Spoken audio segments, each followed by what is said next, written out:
Ces programmes vous est proposé par Sansa Studio en partenariat avec Skywood, la solution innovante et durable.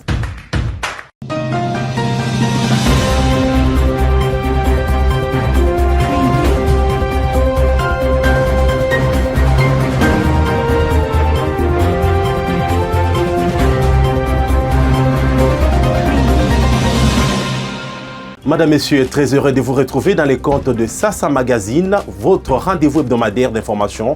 D'abord les sommaires.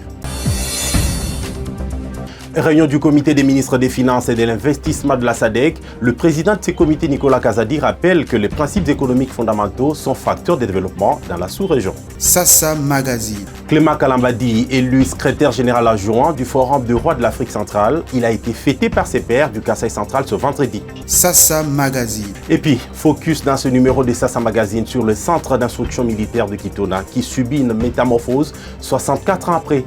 Mesdames et messieurs, installez-vous confortablement. Comme annoncé en titre, le ministre des Finances Nicolas Kazadi a présidé en sa qualité de numéro 1 du comité des ministres des Finances et de l'investissement de la SADC. Les réunions du comité des ministres des Finances et de l'investissement et du comité d'évaluation par ses pairs de la SADC. Détail dans ce reportage signé Arigny Doumsenga. Dans son adresse, l'argentier national Nicolas Kazadi a exhorté ses pairs à réaffirmer avec force les principes économiques fondamentaux qui devraient constituer les socles du développement de la SADC, en l'occurrence la stabilité macroéconomique, la promotion de l'investissement privé. Il est essentiel de réaliser la stabilité macroéconomique, la raison principale étant que l'imprudence budgétaire met en péril les services essentiels et que l'inflation pénalise les plus pauvres. Deuxièmement, il importe toujours de donner une priorité absolue aux politiques saines visant à promouvoir l'investissement privé, car sans elles, il ne pourrait y avoir de croissance économique, donc de réduction de la pauvreté. Troisièmement, il est impératif de favoriser le commerce libre et équitable dans le contexte de la zone de libre-échange de la SADC et de la zone de libre-échange continentale africaine, la ZLECAf, car il encourage l'efficience et crée des possibilités énormes de croissance et de convergence. Cette réunion est une opportunité pour les ministres des Finances de peaufiner des stratégies pour une véritable intégration régionale inclusive en faveur des populations et l'amélioration de la situation macroéconomique en privilégiant les investissements dans l'agriculture. L'année 2023 marque le 20e anniversaire de la communauté des ressortissants de la mission catholique Saint-Désiré du Sankourou. À cette occasion, ses membres vivant à Kinshasa étaient autour d'une table pour célébrer et partager les expériences vécues tout au long de ces années. Ange Alouki et Francis Mawete signent ces reportages. 20 ans après son adoption, c'est l'occasion pour cette structure appelée communément Anawasa Baya de se réunir à nouveau avec tous ses membres anciens et nouveaux. Une journée qui a débuté par une messe d'action de grâce, question de rendre gloire à Dieu pour ce bienfait depuis les débuts de cette association.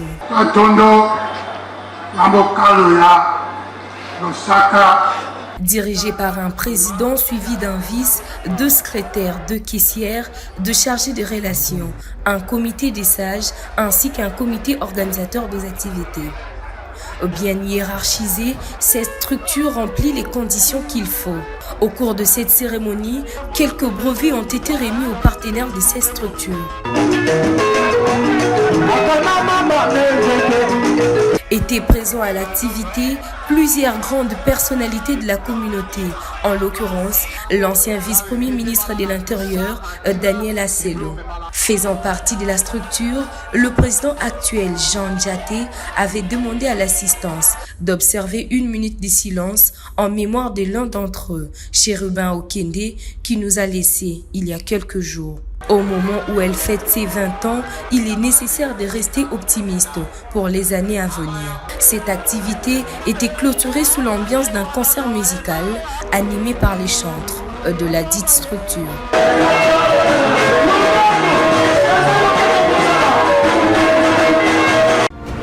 Skywood, la solution innovante et durable.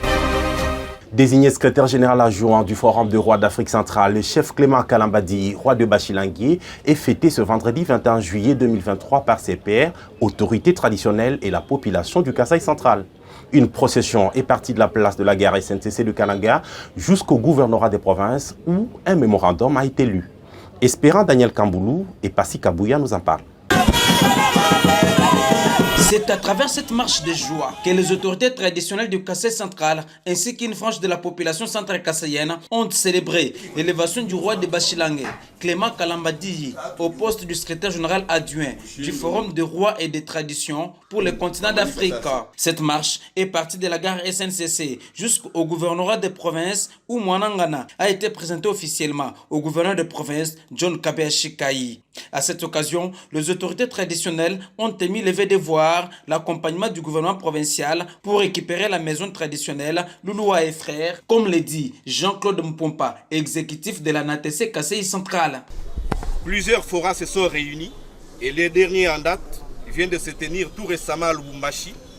C'est à cette occasion que moi, Mimounongo, passa le bâton de commande au roi fils du Ghana et Mwanangana Kalambadi Clément, élu secrétaire général adjoint du Forum de Voix. Dorénavant, votre Kasaï doit compter sur son ambassadeur, qui est Mwanangana Kalambadi Clément, car nous serons désormais valablement représentés à ces forums. L'occasion faisant les larrons, nous sollicitons votre implication personnelle pour que la maison Louloua Frères puisse être restituée à l'Alliance nationale des autorités traditionnelles pour le bien-être de votre population. Motif de satisfaction pour le numéro 1 de la province du Kasaï central, John Kabeashi Kayi promet à son tour son soutien au chef coutumier. Il nous a ramené le pouvoir et maintenant ça ne lui appartient pas. Ceci est le symbole de l'unité du Kasaï central. Sa Majesté Clément Kalambadi Mwanangana, devant la presse, lance un message à l'unité. Si vous voulez qu'on développe, on doit se tenir la main tous. On va développer cette province. C'est votre province. N'allez pas penser que les gens viendront d'ailleurs pour développer chez vous. Et puis, direction Kasaï oriental, où le gouverneur Patrick Mathias Kabea-Matiabidi a présidé en début de semaine une réunion du Conseil de sécurité à Tshilingye. Retour en image avec la cellule des communications. Il y a quelques jours, la population du territoire de Tshilingye, en colère, avait saccagé les différents chantiers amorcés dans ce territoire, dans le cadre du programme de développement local de 145 territoires. Cette situation a préoccupé le gouverneur Patrick Mathias Kabea-Matiabidi au plus haut point. C'est ainsi que, ce lundi 17 juillet 2023, il a présidé un conseil de sécurité extraordinaire pour tabler sur cette situation. Le bâtiment administratif du territoire a servi de cadre pour cette importante réunion. À l'issue du conseil, l'autorité provinciale accompagnée par la population locale s'est rendue au lieu des incidents pour s'enquérir personnellement de cette situation qui, du reste, n'a pas favorisé un climat de paix à Tshilingye. Après avoir constaté le dégât, le gouverneur de province a, avant son adresse à la population, donné la parole au député provincial Jean Baya Bitangilaï. Nous comprenons votre colère, mais la prochaine fois, quand vous constaterez le dérapage dans l'exécution de travaux, faites-le savoir aux autorités. Prenant la parole, le chef de l'exécutif a d'abord rappelé à la population que ce programme de développement local de 145 territoires est l'œuvre du président de la République, chef de l'État, Félix Antoine Tshisekedi Tshilombo, et que les ouvrages issus de ce programme doivent être protégés. La prochaine fois, ne détruisez pas, saisissez les autorités, a indiqué Patrick Mathias. Jean-Claude Lubamba Mutombo, député provincial élu de l'UDPS en 2018 et actuel vice-gouverneur de l'Omami, vient de franchir une autre étape importante dans sa carrière politique en déposant sa candidature à la députation nationale dans la circonscription électorale de Moneditou à l'Omami. Suivez ces reportages de Sylvain Fizé-Moukadi. Un soutien populaire et sans équivoque. Le dépôt de la candidature de Jean-Claude Lubamba Mutombo a été l'occasion d'une démonstration de force impressionnante. Des centaines de combattants et sympathisants de l'UDPS et d'autres formations politiques membres de l'Union sacrée n'ayant pas aligné les candidats à la députation nationale l'ont accompagné tout au long de la procession, arpentant l'avenue Kassavobo jusqu'à atteindre le BRTC de la CENI. La population de la ville de Moneditou a exprimé son soutien inconditionnel à Lubamba Mutombo, mettant en avant l'intérêt de la population comme le leitmotiv de sa candidature. Retenu sur la liste de la mosaïque UDPS par la hiérarchie du parti, Jean-Claude Lubamba Mutombo a devant la presse invité sa base à voter avec responsabilité et conscience leurs futurs représentants au niveau du Parlement national, tout en soulignant que Félix Tshisekedi reste pour eux le seul et unique candidat président de la République. L'unité et la cohésion pendant cette période électorale sont là. Les conseils donnés à la population pendant cette période électorale. Je suis de l'IDPS, dans le parti mosaïque de l'IDPS. Je n'ai pas à cacher ici. La stratégie politique est connue. Le secrétaire général l'a dit, le rapporteur de la CEP l'a dit. Je suis de triple A. La route vers les élections de décembre s'annonce prometteuse pour Jean-Claude Lubamba Mutombo, car porté par cette population. Ici est de signaler que le candidat Jean-Claude Lubamba Mutombo indique qu'il ne fera cadeau à aucun adversaire d'où qu'il vienne. Skywood, la solution innovante et durable. Enfin, la base militaire de Kitona reprend sa belle robe d'antan 64 ans après. Elle a été réhabilitée par la maison militaire sur instruction formelle du commandant suprême Félix-Antoine Tshisekedi Tshilombo. Découverte avec Christy Vinyamabou. Kitona, une base militaire de la République démocratique du Congo, située à environ 600 km sud-ouest de Kinshasa.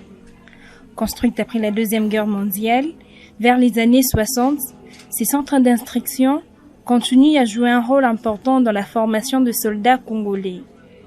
Des années après, le président de la République, Félix-Antoine Tshisekedi, à travers la maison militaire, réhabilite la dite base, afin de rendre plus vivable et viable. Nous vous présentons sa nouvelle beauté, en commençant par l'hôpital militaire de Kitona, dont les services sont modernes et professionnels de qualité.